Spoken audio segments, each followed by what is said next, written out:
xibaar yu wér te wóor ca tàng ba abonnez-vous pour ngeen di mën di jot suñuy vidéo. dal leen ak jàmm seen chaîne bi di Buzz 221 HD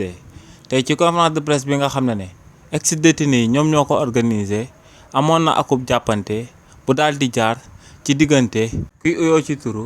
Pape Ousmane Seck ak ñi nga xam ne ñoom ñoo jiite woon mouvement ex-détenus yi ci réewu Sénégal te muy Ousmane Sarr Diop Taïf ak Thioro Maxu Mandela. si li ni mel kii di Pape Ousmane Seck ne moom mooy coordinateur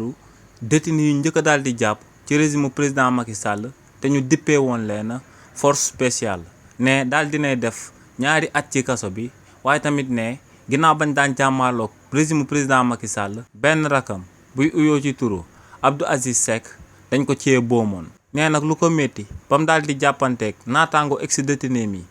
tey ci conférence de presse bi ñu daan amal moom mooy que ne ñooñee dañoo daal di ñëw daal di wax ci turu collectif des victimes ne collectif des victimes nag dafa daal di boole martyrs yi daal di boole ex-détenu yi waaye tamit daal di boole ñi nga xam ne dañ leen a gaañoon ginnaaw bañ daan jàmmaarloog régime président Macky Sall. donc ne Ousmane Sarr ak Thioro Maxu Mandela bu ñuy wax ci collectif des victimes dañ ko waroon a daal di yëgal ex-détenu yi daal di koy yëgal famille martyrs yi waaye tamit daal di koy yëgal victimes yi nga xam ne dañ leen a gaañoon ginnaaw bañ daan jàmmaarloog régime président Macky Sall. waaye ne lu leer ba am moom mooy que ne yëgaluñ ko kenn ci ñooñee nee nag lu leer ba am moom mooy que ne député bii di Guy Marius Sagna ak Ousmane Sarr ñoom ñoo daal di nekk ci ginnaaw ñu daan amal conférence de presse bi di daan oote ak manifestation ngir suba ñu daal di jàmmaarloog régime bu bees bu daal di nekk ci boppu réew mi. nee nag lu leer ba am moom mooy que ne état bi dafay daal di fekk akub situation bu difficile si bi nga xam ne